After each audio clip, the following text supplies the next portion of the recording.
Ablakwa power na double salary young members of parliament Jina Camre nim ka say any a pa man penny acha okra say and kama man penny nya dey man penny fanche double salary on fanche me nua no ndisi for mu nim fache o emra no mo de ye adwuma de say emra no de ye adwuma ye twi nipa form ko Jina court sa 8 years kana na ya ntehwe and then so who are the twins any abasasa painting us to Ghanaian say emra ye nipa bia say ye kra de ye mambo as with the new patriotic party amanyoko a was supporters over 8 million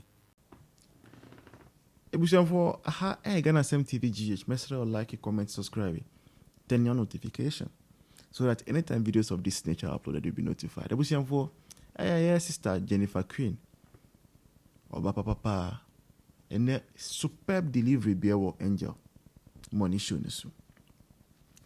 Now, first thing in say Jennifer Queen is on the view say asema Chief Justice nominee ayi for Bonico Kai say onu na ma atai 70 years of prison.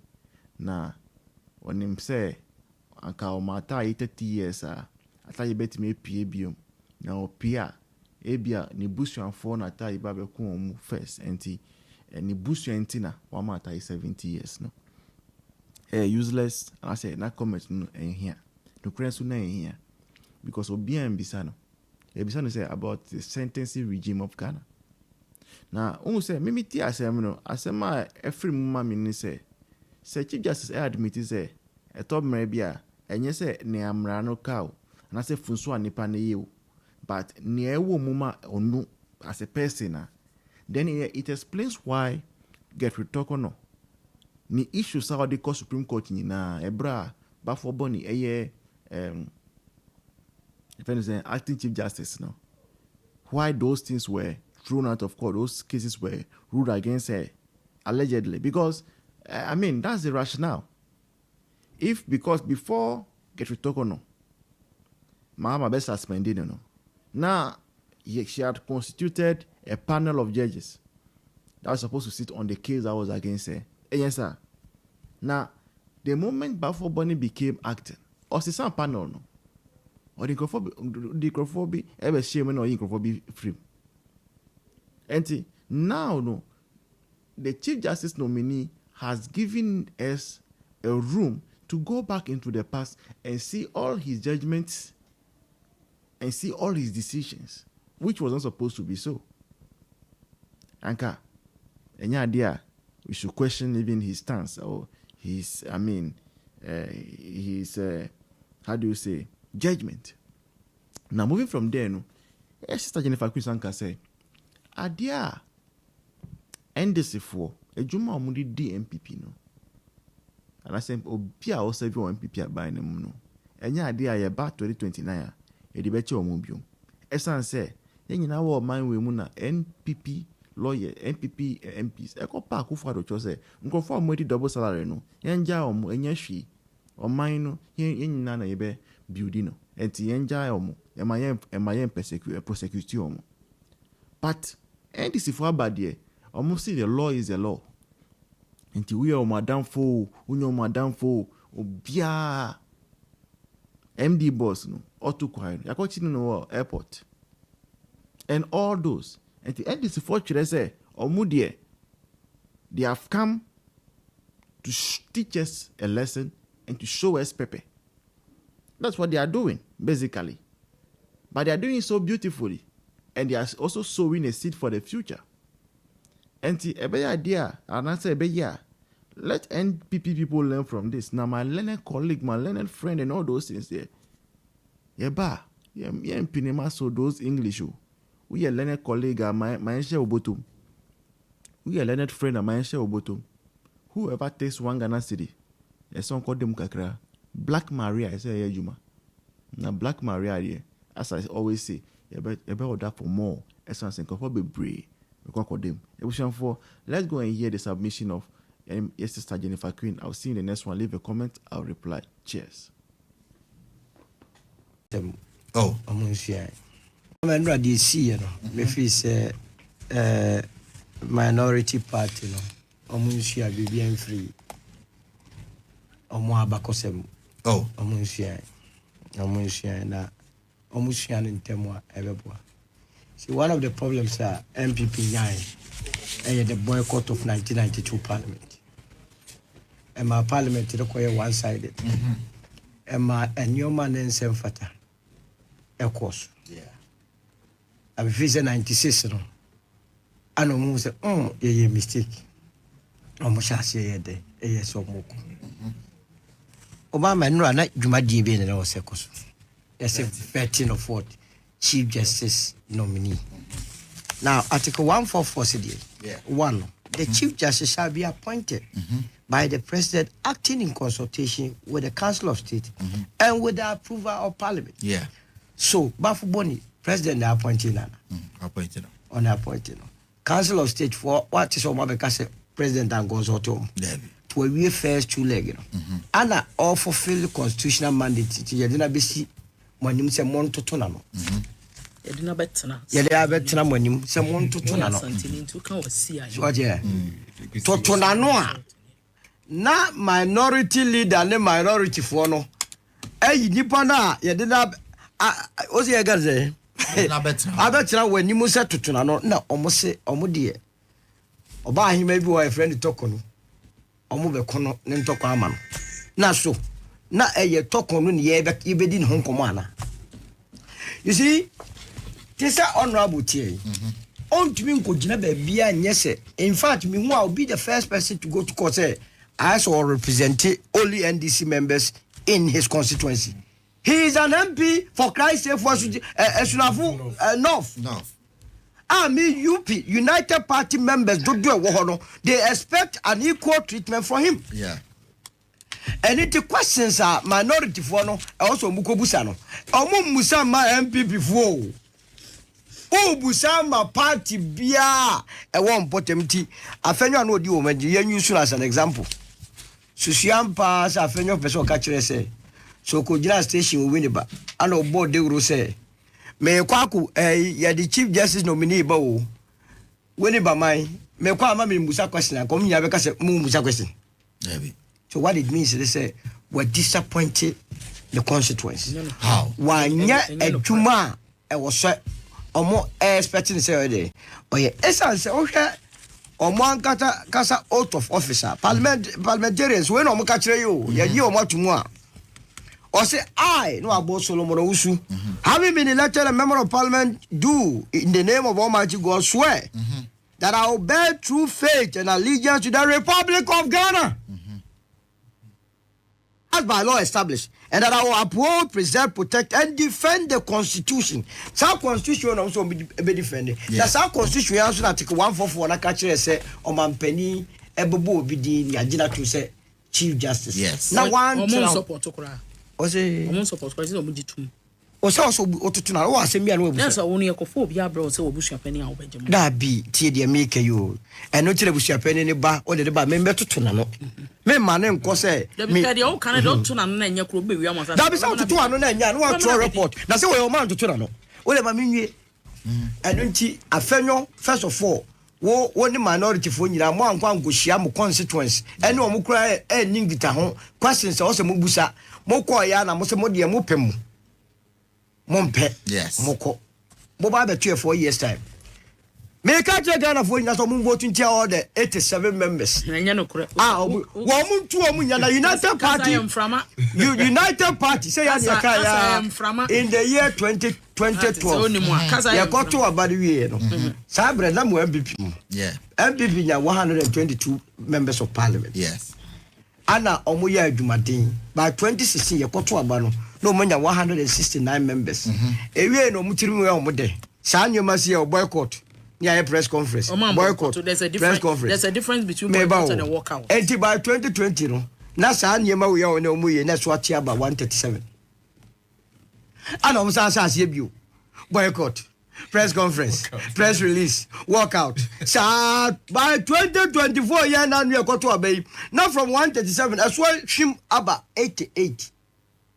Until Mufu, you started this year January and a walkout and a press conference, walkout. President Jamiso bet test on Bakupe. Yeah, Mamu buy less Bakupe a waketia.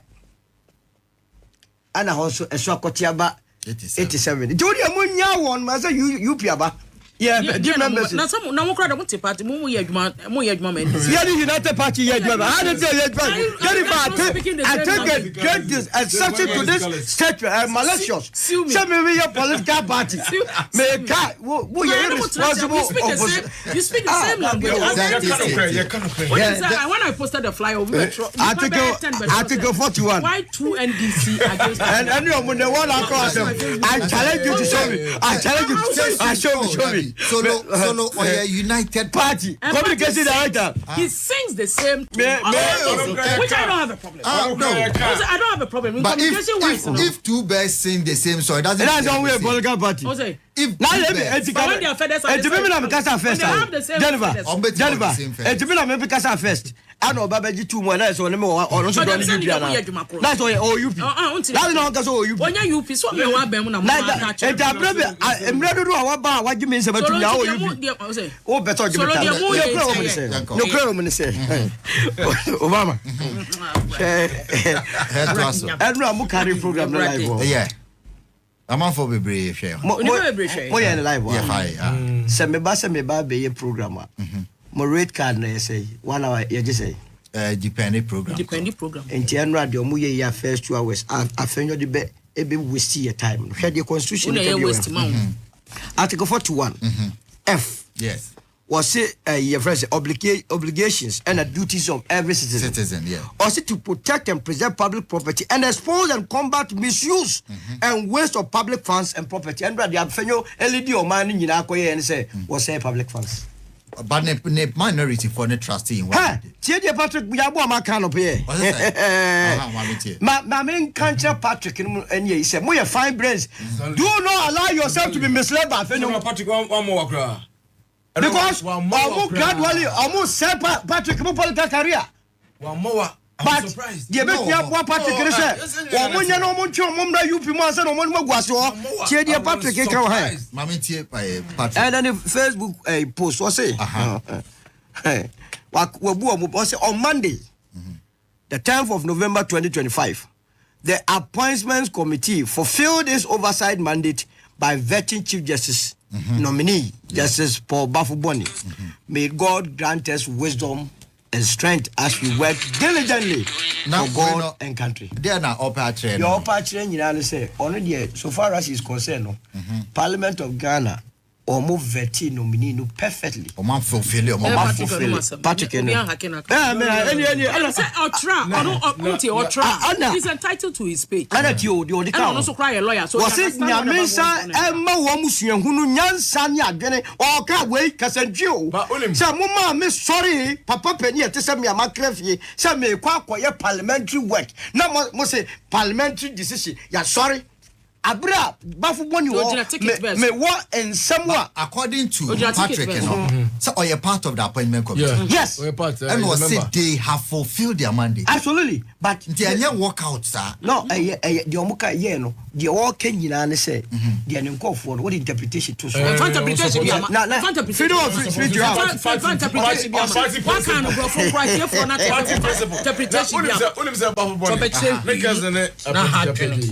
oh, really? NPP former MP Benny to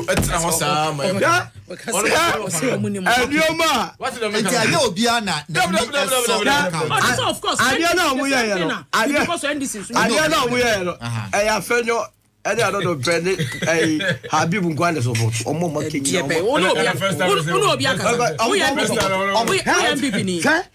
Because Bafuboni obi no wa raise issue of competence. Exactly. Some say on one yes. And you know you can want some. Obi anka so. But obi a one party Emunipa Orakufo and appointed. So the only problem I say. Yeah, Bafuboni 2013 election committee election petition. Vote Tuguba 2012 2013. Tuguba ma you know. No account be. I want to my your friends there na idea and na e no cross imam na wo ka say election problem I don't know me musao election petition ye nya mienu since say start here for a dispensation ba kwa ma NPP ba kwa ma NDC judges for net 2 that mean said the obeto atia bia I don't hear merit of the case Obama on a catcher 20 wouldn't I do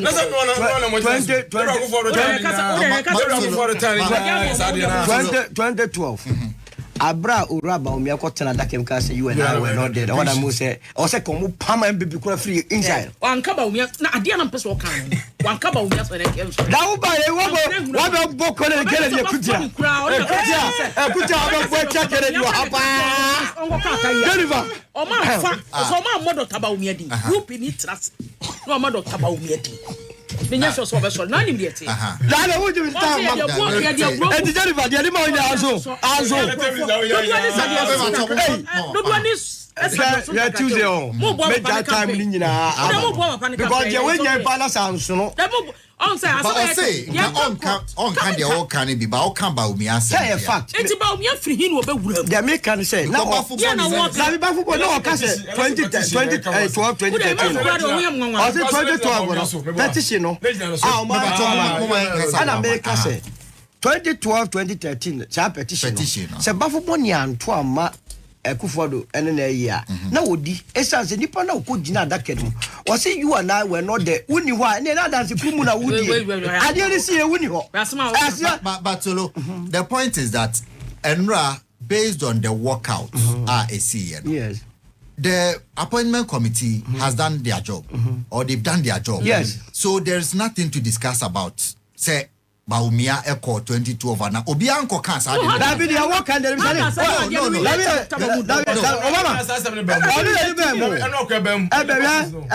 one of the reasons Obama unless you see ebu enibu so ebe ye dey pa na the senior most judge or Supreme Court na ye tumi jump to obi abetra okay so there's the assembly nyina na say na nka aduru ne so na ye kofa maame na ye yi no e buy is that what David no sana make the American say Bafu Boni. I tell you. Bafu Boni. Yes. No one son all the other judges. Ever. Okay. Anna, so a senior most. No senior most. Anna Obia Sunkas on your competent. Yes. That's why make some people say. So nobody brought his competence. Absolutely. It means all competent. And a dear the Bema would a young deductive reasoning. Yeah. So a dear the Bema Obia or your senior most. Young question the competence. Now after a do say ye be you be a bed jumping. Ubet Tracy Box, Ebia or Toa Betia. Ya binti your fish on I know the owner walk oh that's Supreme Court judges there's nowhere ubenyo obia say obia mra outside but o team e didn't tell me don't